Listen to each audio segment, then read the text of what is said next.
tardes. Bienvenidos a lo que va siendo la cuarta sesión de Nefroberenar. Esto será el primer episodio del nuevo año. Agradecer de entrada a Mercedes González, que es del Hospital Dr. Peset, que es la moderadora del caso de hoy, y al Dr. Moncho, del Hospital Clínico Universitario de Valencia, que va a ser el ponente de la revisión y del caso que discutiremos hoy. El formato es lo de siempre, ya lo conocemos.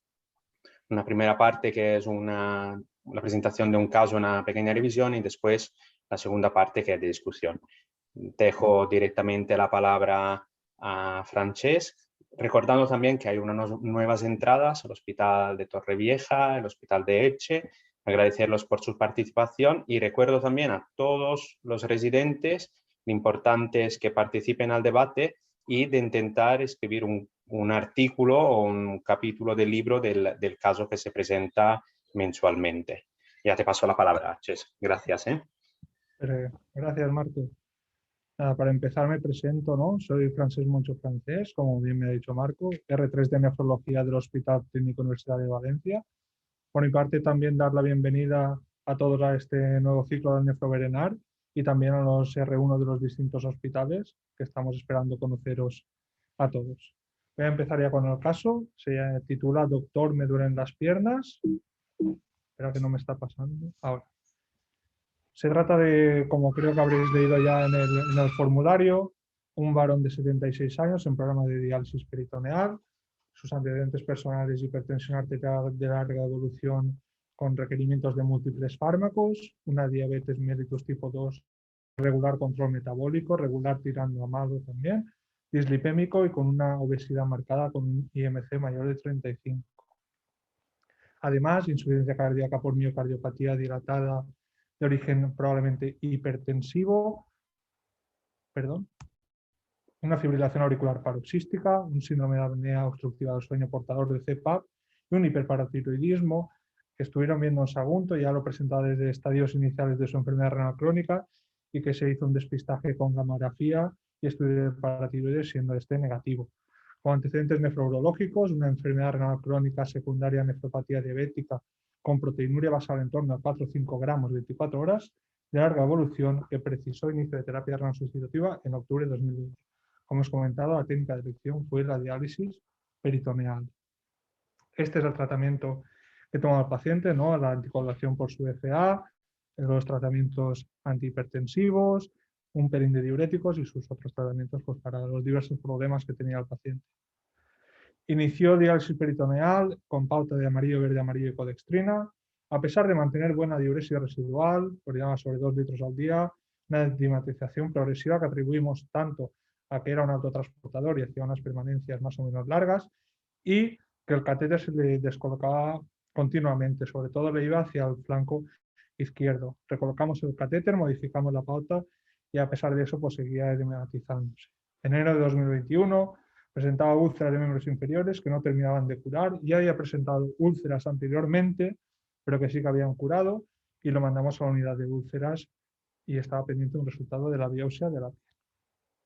En mayo de 2021, acude a nuestras consultas externas y se evidencia pues, una llamativa ganancia de peso, estaba casi con 8 kilos de más, mediante la bioimpedancia, y a la exploración pues, llamaba la atención una disnea ya basal, y durante la exploración, dando una tensión y eso, nos hizo un episodio de disnea, de ortopnea, y con una desaturación casi hasta 80. Con todo esto decidimos ingresarlo y además presentaba una analítica, una elevación de PCR que atribuimos a una infección sistémica de origen cutáneo con estas úlceras de miembros inferiores que no es que no fueran bien, sino que estaban realmente yendo a peor. Ya durante el ingreso, el segundo día de ingreso, recibimos los resultados de la biopsia que se hicieron en Sagunto porque era el hospital de referencia del paciente y nos dieron el diagnóstico de calcifilaxis, sobre lo cual va a tratar esta revisión. Pues bien, ¿qué es la calcifilaxis? Pues la calcifilaxis es un síndrome clínico caracterizado por oclusión de los pequeños vasos subcutáneos y del tejido adiposo que genera lesiones necróticas isquémicas muy dolorosas. Ocurre sobre todo en pacientes con enfermedad renal crónica, incluso puede de forma anecdótica ocurrir también en otros casos no agudo, pero también puede ocurrir en pacientes con función renal normal.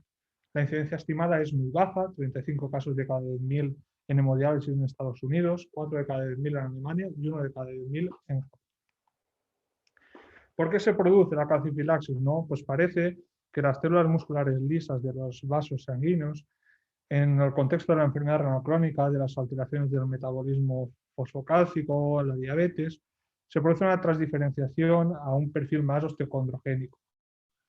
Estas nuevas células musculares lisas, digamos, son capaces de producir partículas de matriz extracelular ricas en calcio y en fósforo, que terminarán, junto con otros factores del déficit de vitamina K, del cual después hablaremos, formando cristales de hidroxiapatita.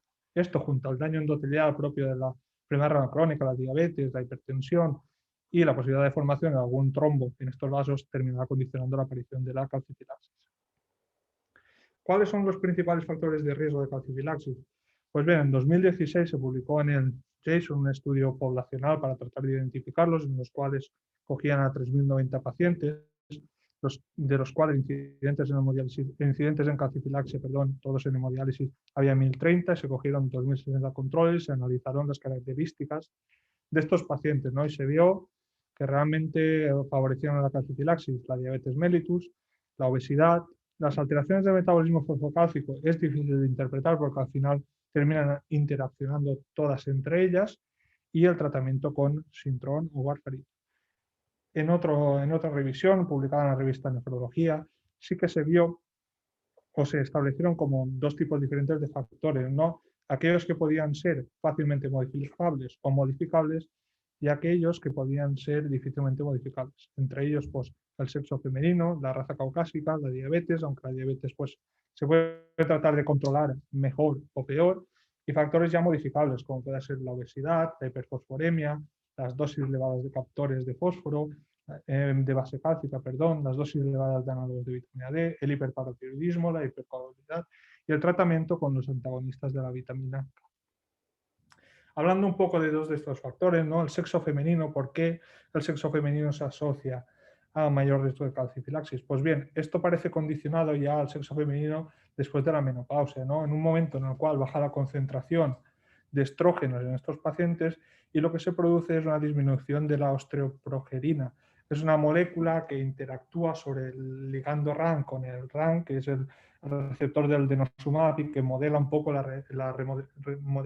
remodelación ósea, ¿no? Y por parte de la vitamina K parece que está relacionada con la carboxilación de una glicoproteína de matriz, en la cual la vitamina K es cofactor, y que esto disminuye o inhibe la transformación de estas células musculares lisas en un perfil más osteocondrogénico y, por lo tanto, inhibe la calcificación vascular. Os hicimos estas preguntas, ¿no? De cuál de los siguientes factores no era un factor de riesgo de calcifilaxis en nuestro paciente, y más o menos pues todo el mundo acertó con el sexo masculino. Como he explicado antes, el sexo femenino es lo que se relaciona realmente con mayor riesgo de calcifilaxis a partir de la menopausia. Más o menos en nuestro paciente, que he descrito al principio, los factores de riesgo que habría son la diabetes mellitus tipo 2, un pastel también en su abdomen, porque al final no olvidemos que la diálisis peritoneal tiene una gran carga de azúcar en nuestros pacientes y muchas veces condiciona un mal control diabético, en el cual debemos de ajustar de forma fina. La obesidad, la anticoagulación por la arritmia, el paciente presentaba una AFA crónica, las alteraciones de metabolismo mineral ya desde estadios tempranos de su enfermedad renal crónica presentaba un hiperparatiroidismo, y la inflamación condicionada tanto por su enfermedad renal crónica como por sus úlceras cutáneas. Además, también referir que este paciente ya había presentado úlceras cutáneas anteriormente, y esto también condiciona que probablemente un componente de neuropatía diabética con golpes repetidos sobre la zona que también estimulan la aparición de cáncer.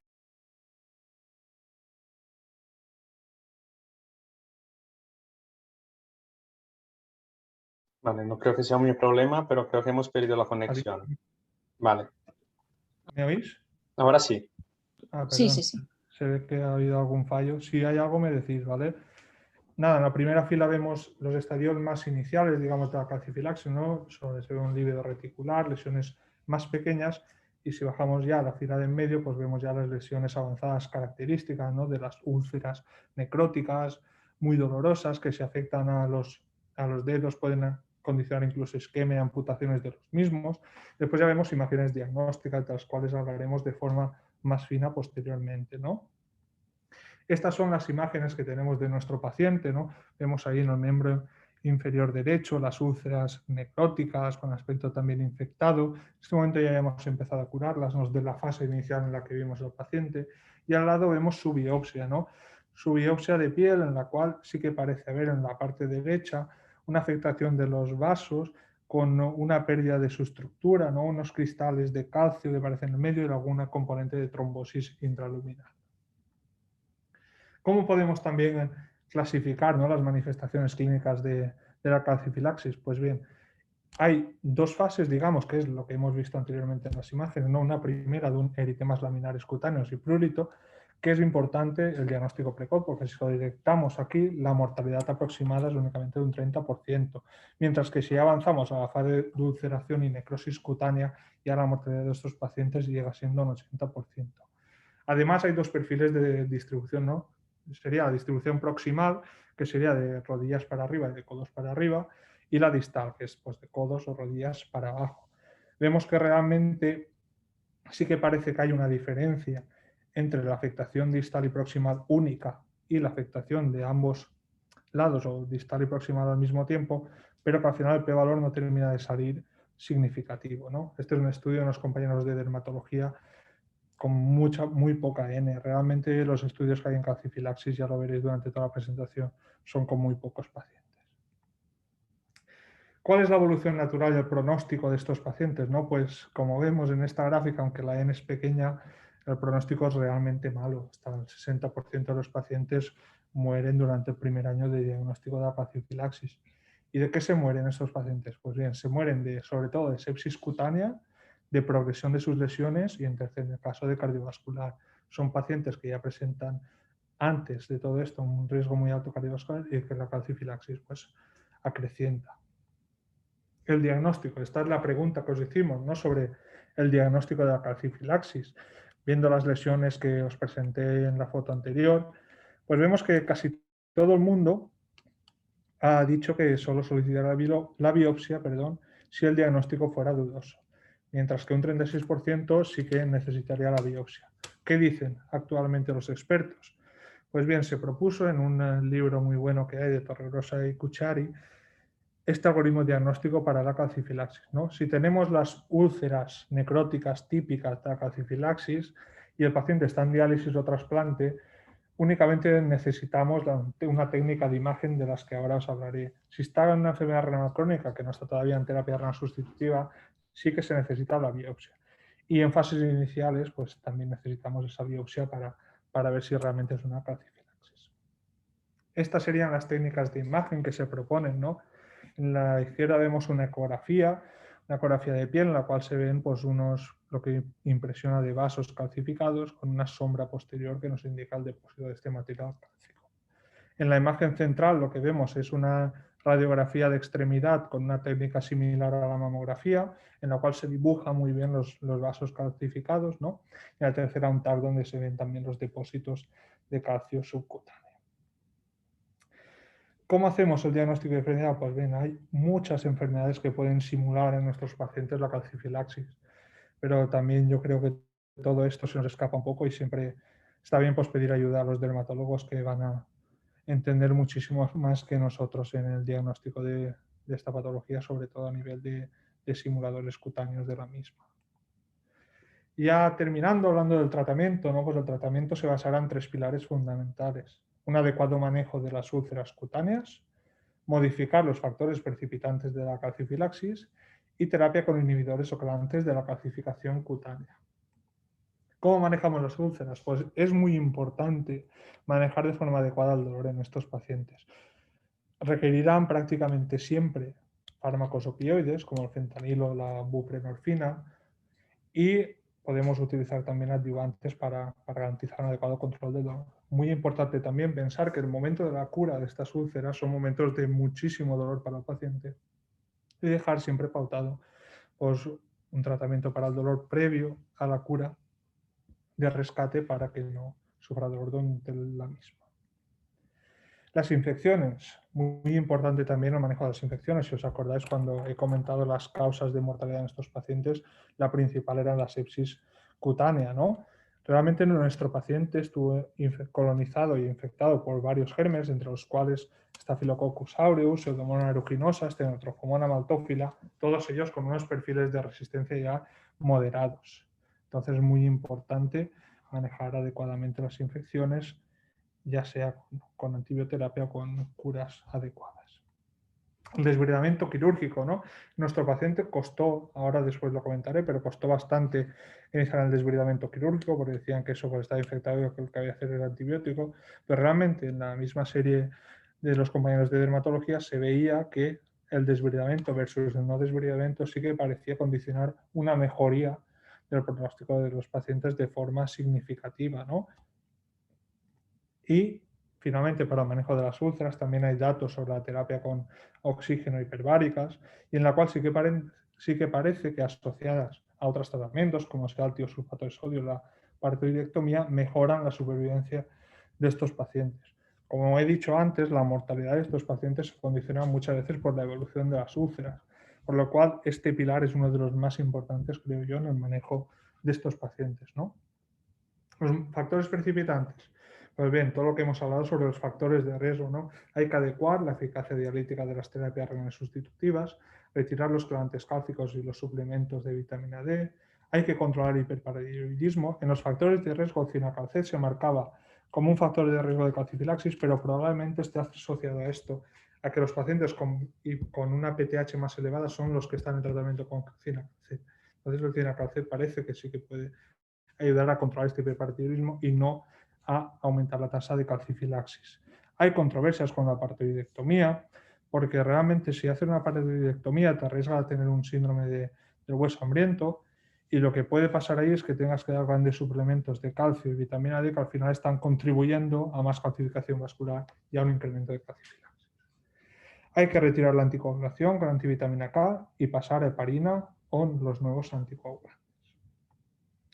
Respecto a la eficacia dialítica, los pacientes en diálisis peritoneal tenemos que pasarlos a hemodiálisis. Pues realmente hay casos, y están publicados, de tratamiento de la calcifilaxis dentro de la diálisis peritoneal, con buena tasa de respuesta e incluso curación, pero sí que es verdad que siempre los pacientes, los KTVs que conseguimos con la diálisis peritoneal son menores los que conseguimos en hemodiálisis, y muchas veces una de los talones de Aquiles de la diálisis peritoneal en algunos casos es el control del hiperparatidoidismo y la hiperfosforimia de los mismos, cosa que en la hemodiálisis pues, podemos tener mucho más controlado. Entonces, el cambio de técnica pues, depende un poco de las circunstancias del paciente. Los tratamientos que hay ahora mismo, pues está el tiosulfato de sodio, hay experiencias pero basadas casi todas en series de caso, hay 2 ensayos clínicos en marcha que aún no han publicado resultados y que ya veremos, es un antioxidante inhibidor de la calcificación y la dosis pues, son 25 gramos en 100 mililitros 3 veces a la semana en la última hora de la hemodiálisis. La duración del tratamiento no está bien establecida, la verdad es que había mucha variación entre los diferentes ensayos de cuánto tiempo mantenían el tiosulfato. Y hay que vigilar, muy importante, la acidosis metabólica. Produce unas grandes acidosis metabólicas GAP que nosotros en nuestro caso pues, corregimos aumentando la conductividad del bicarbonato en la última hora de la hemodiálisis. Los bifosfonatos se unen a las cristales de hidroxiapatita, bloquean la calcificación, hay riesgo también de hueso dinámico y no hay una pauta establecida. Si os fijáis, estas son 2 pautas, una propuesta por Torregrosa y otra propuesta que encontré recogida en UpToDate y son completamente diferentes. 60 miligramos de pamindronato cada 15 días en la última hora de hemodiálisis o 90 miligramos intravenosos de carga junto a 3 dosis semanales de 30 miligramos. Después hay un nuevo tratamiento, el SNF472, ¿no? Que parece que es una molécula que se une a los iones antes de que formen los cristales de hidroxiapatita, ¿no? Y permiten disminuir el depósito vascular, ¿no? de estos cristales. Este fármaco actualmente en fase 2 aportó buenos resultados y ahora mismo está en fase 3 pendiente de ver qué resultados arroja y si puede ser una alternativa en un futuro, ¿no? De todo lo que os he hablado, se publicó en 2019 un metaanálisis, ¿no? Que analizaba todas las series de casos, algún estudio de cohorte que había sobre los distintos tratamientos, los 5 tratamientos más utilizados en la calcifilaxis, y se vio al final, si miráis la gráfica, que no había unos cambios llamativos de la mortalidad independientemente del tratamiento. Siempre, al final, la mortalidad acaba siendo de en torno al 50% al año. ¿Qué pasó con nuestro paciente? Pues bien, os pregunté también qué tratamiento indicarles en el paciente. No sé si al final hubo un poco de malentendido, se podían seleccionar las opciones que cada uno quisiera y la que ganó y claramente pues, fue la de transferencia de hemodiálisis para mejorar la eficacia dialítica, control de volumen, incrementar pues, el control sobre el metabolismo fosfocálcico, cambio de anticoagulación. Y eso es lo que hicimos más o menos con nuestro paciente, ¿no? Lo transferimos a hemodiálisis para mejorar la eficacia dialítica, controlamos el metabolismo fosfocálcico, la sobrecarga, iniciamos tiosulfato, 25 gramos durante la última hora de las sesiones de hemodiálisis, manejamos las úlceras con antibioterapia, curas, hubo un desbridamiento por parte de cirugía vascular y más tarde, cuando ya mejoraron, se realizaron colgajos por parte de cirugía plástica. Retiramos la antivitamina K, el síndrome en su caso, y pasamos a heparina de bajo peso. Y con esto realmente ha habido una mejoría clínica franca del paciente, una resolución de las úlceras y está en fase de rehabilitación en el hospital de larga estancia porque estuvo ingresado con nosotros pues casi 40 o 50 días. ¿Qué conclusiones sacamos de todo esto? Pues bien, la calcifilaxis, como hemos dicho, es una entidad poco frecuente y con mal pronóstico a corto plazo, a pesar del tratamiento. Los factores de riesgo deben ayudarnos a discriminar a los pacientes con más posibilidades de desarrollar calcifilaxis. El diagnóstico temprano y la alta sospecha clínica son fundamentales para modificar su evolución y mejorar el pronóstico de los pacientes. Y el tratamiento de la calcifilaxis no tiene una evidencia científica sólida, por lo que son necesarios ensayos clínicos que valoren la eficacia de los diferentes fármacos y técnicas empleadas. Y con esto ya termino.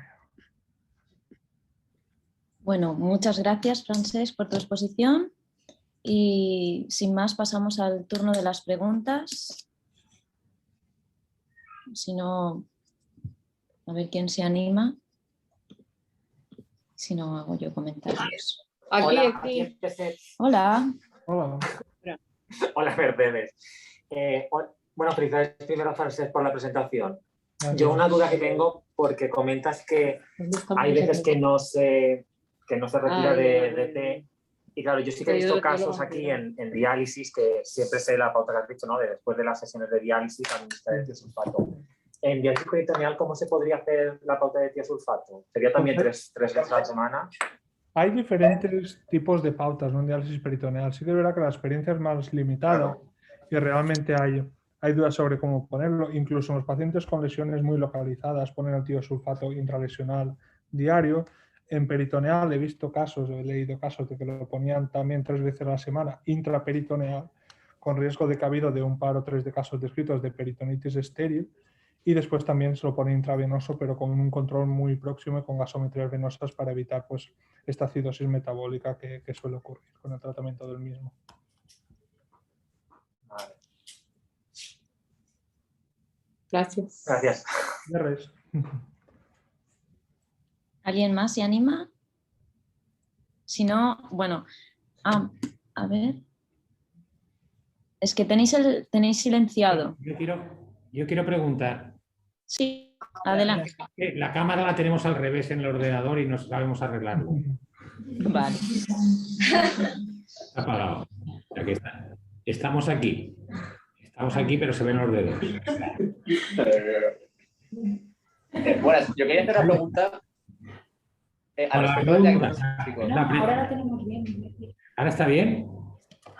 Se ha arreglado. Entonces, la pregunta es, ¿a todo paciente con diagnóstico de calcifilaxia sí o sí se le pone tiosulfato sódico? No, como he comentado al final del todo, no hay evidencia de que ningún tratamiento vaya bien y vaya a mejorar. Yo creo que lo mejor para estos pacientes es tratar de mejorar lo que parece que les mata, ¿no? Que son las úlceras cutáneas, y después pues el tratamiento que se crea más conveniente. Por costumbre se usa el tiosulfato, pero de momento no hay una evidencia sólida de que el tiosulfato mejore el pronóstico de estos pacientes. Buenas, yo quería hacer una pregunta respecto al diagnóstico. Sí.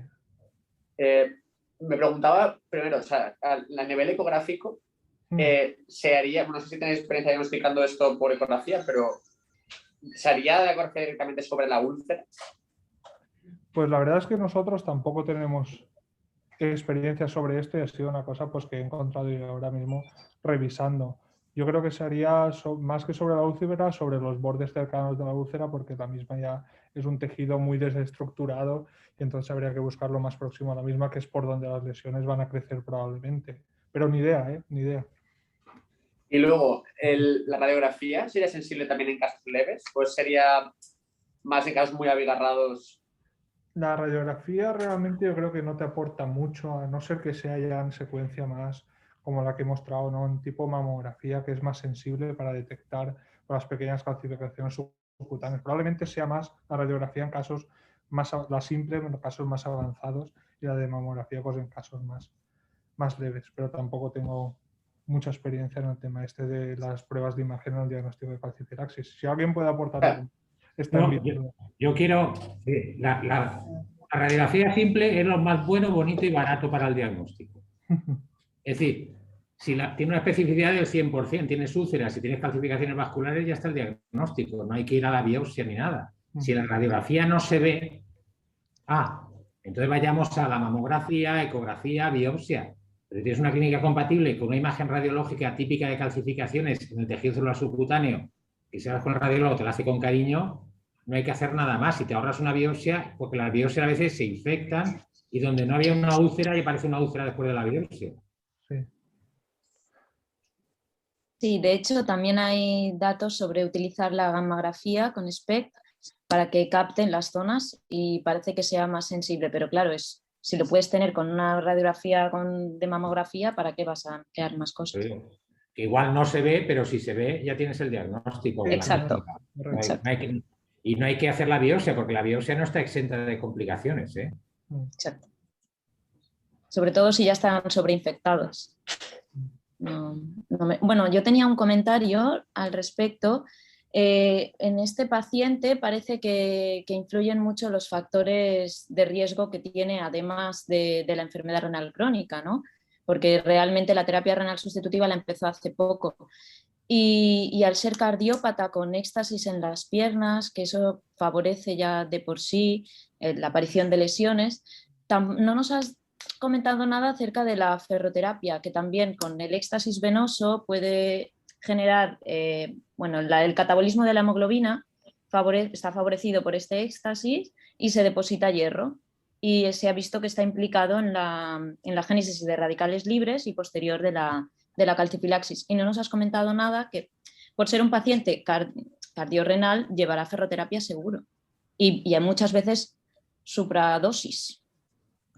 No, la verdad es que este paciente de hierro intravenoso nunca había tenido requerimientos, se manejaba bastante bien con su hierro y nosotros de momento aún no estamos poniendo hierro intravenoso a todos estos pacientes y además nosotros lo conocíamos desde hacía muy poco porque había estado en seguimiento también en el hospital de Sagunto. Respecto a eso es que no había leído nada, la verdad, las revisiones que he visto no lo había leído. Es un factor. Gracias por el comentario.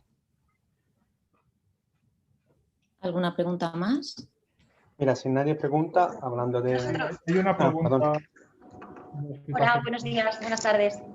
¿Qué tal? Somos del Hospital General. Nos ha encantado la presentación. Nada, simplemente revisando el tema, nos ha llamado la atención que en alguna ocasión en el up-to-date ponen que la plasmaféresis de proteínas de baja densidad puede mejorar la perfusión distal, y es por saber vuestra experiencia, si en algún momento nos lo habéis planteado o si tenéis algo de información sobre este tema. Yo no tengo experiencia tampoco sobre la plasmaféresis en este caso. Vale. No, la verdad que nosotros tampoco. No, nosotros muy poca, pero como sí que en algún artículo lo mencionan, digo, a ver si alguna persona nos puede... Pero bueno, vale, muy bien. Yo quería insistir en el comentario que has hecho sobre el tema de los edemas en los pacientes y la dermatitis de éxtasis. Yo creo que tengo las piernas hinchadas. Bueno, pues eso, el verano, el calor y la dermatitis de éxtasis persistente en este tipo de pacientes, que es lo que conduce a las úlceras, al depósito de hierro, el mal metabolismo. Y no solamente eso, sino que a veces detrás de eso hay un calcio antagonista y punto. Hay un adalat. ¿Y cuántos pacientes vemos añosos, etiqueta de insuficiencia cardíaca, edemas, que están con adalat y su diurético y más diurético, y hiperuricemia y fallo renal? decir, que parece una tontería, pero el tema del edema en miembros inferiores es complicado a veces de valorar, ¿no? Y hay que verlo al paciente bien visto, claro, y plantearse un montón de cosas y, por supuesto, intentar que esté sin edemas. Entonces, al hilo de esto, la pregunta es, a priori este paciente diabético, hipertenso, con 4 gramos de proteinuria, con transportador alto, mal manejo del volumen, la indicación de peritoneal o el planteamiento de haberlo sacado antes de peritoneal que apareciera, pregunto. Sí, pues igual hubiera sido una buena solución con el paciente, ¿no?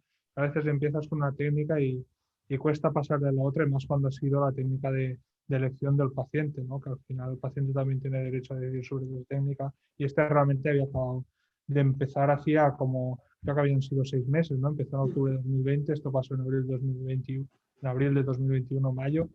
Yo creo que pues también está a criterio del paciente y ver un poco, nosotros guiarle, pero si el paciente prefería una técnica domiciliaria por la lejanía de su domicilio o por lo que fuera, pues cuesta siempre cambiarle a hemodiálisis y más tan pronto.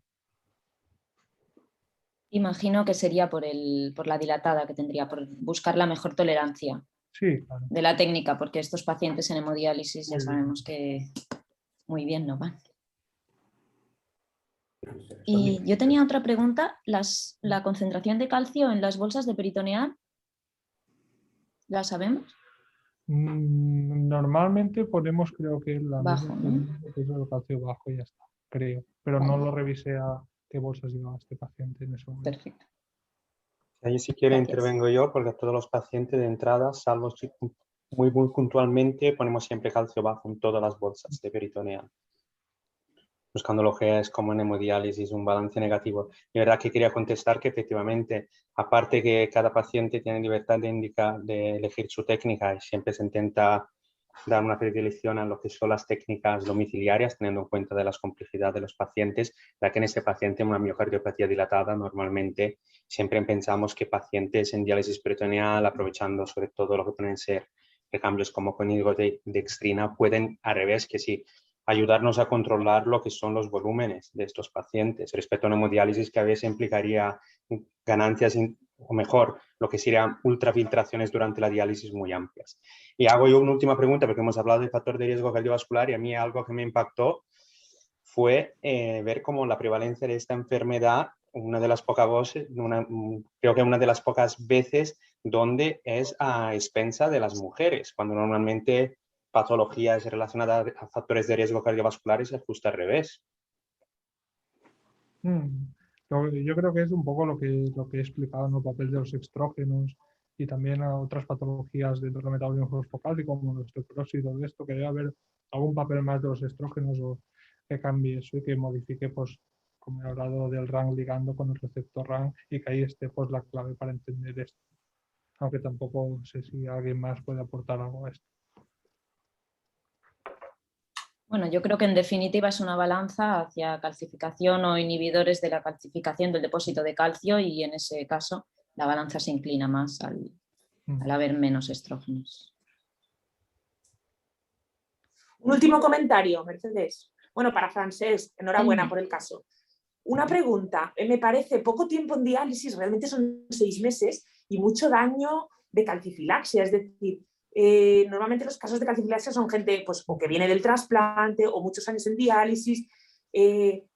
No me parece, he visto algún valor de PTH, tal, realmente el señor, si era un hiperparaprimario o venía con un valor de fósforo y qué tal, y PTH, porque no los he visto. No los he puesto porque sí que es verdad que los datos, al ser del Hospital de Sagunto, parece, no los vemos bien del Hospital Clínico, pero sí que los estuve revisando y tampoco había tenido nunca unos niveles disparatados de PTH. Sí que es verdad que era un paciente, primero con una enfermedad renal crónica avanzada, estaba con 3 de creatina y tenía una PTH pues sobre ya 400 o 500. Se le hizo todo el estudio y no se vio nada se le hizo incluso la gamografía de paratiroides y no vieron captación ni vieron ningún nódulo.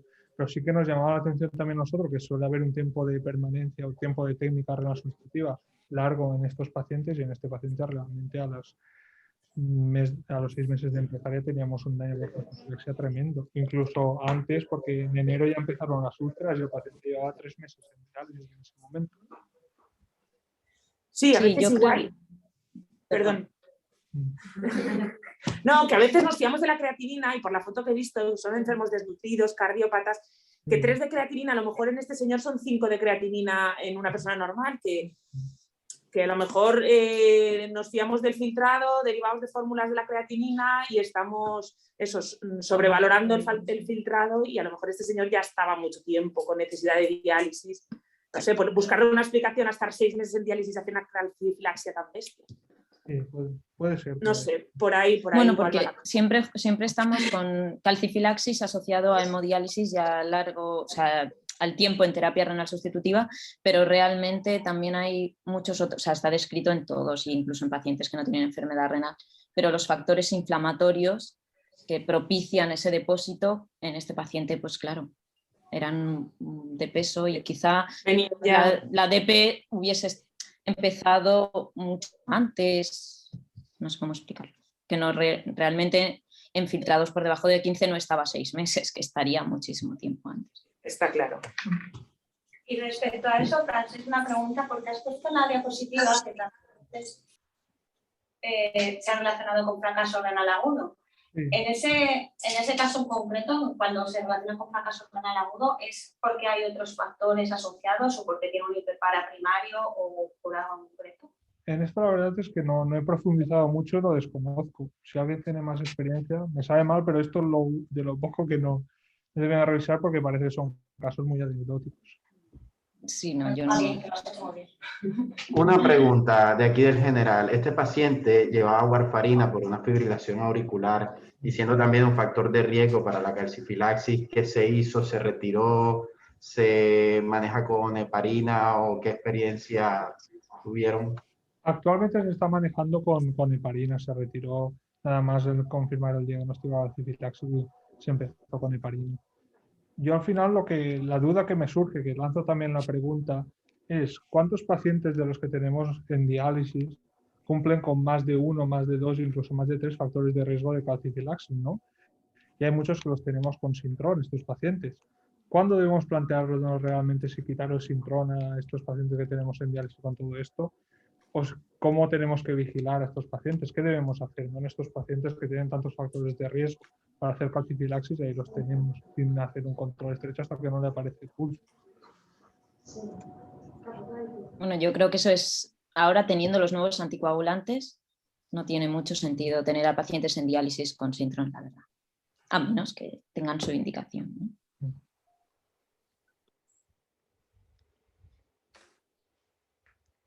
Marco, tienes el micro apagado. Yo creo que está abriendo un poco un vaso de Pandora, porque finalmente la primera pregunta sería ¿cuántos pacientes anticoagulados en diálisis realmente cumplen criterios de anticoagulación? Esta es la primera pregunta, porque mirando lo que es la indicación clave o principal, que es la fibrilación auricular, muchos ya saben que la indicación tampoco está tan claro en tratamiento sustitutivo renal. Por lo cual, lo primero sería contestar a esto. Entonces, más que a lo mejor plantearnos los nuevos, los viejos, sería uno, todos los pacientes deberían ir anticoagulados estando en diálisis y desde ahí moverse. Es verdad que lo digo porque es verdad que hay los nuevos para no desactivar, mejor para no inhibir la vitamina K, parece que pudieran tener una cierta ventaja dentro de todo lo que es la calcificación vascular, no solo el caso en concreto de la calcifilaxis, pero verdad que si también miramos en esta dirección, el único ensayo clínico que ha salido, que es el Valkyria, si no me acuerdo, con rivaroxaban, ha salido, los resultados no han salido beneficiosos en las ramas de pacientes con con rivaroxaban o rivaroxaban más vitamina K, porque ahí había una rama que además le añadía vitamina K. Por lo cual, esto yo creo que da un vaso Pandora. Ni tenemos claro cuál es la indicación de los anticoagulación. Imagínate qué hacer en paciente con riesgo o con un propensity score si queremos hacer alto de hacer una calcifilaxis. Pero vale, sí, la pregunta, evidentemente la duda surge.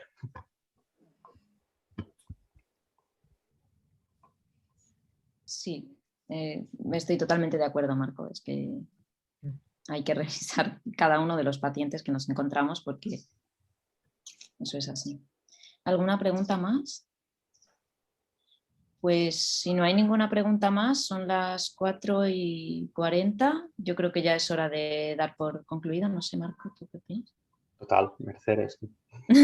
Mucho lo digo porque no lo podías haber dicho mejor y haber elegido el momento mejor para hacerlo. Por lo cual, muchas gracias de tu participación, muchas gracias a Francesc por el trabajo que ha hecho y como siempre a todos los que habéis participado, por cual os invito al próximo evento el mes que viene. Muchas gracias. Muchas gracias, Mercedes. Chao, chao. Gracias a vosotros. Adiós.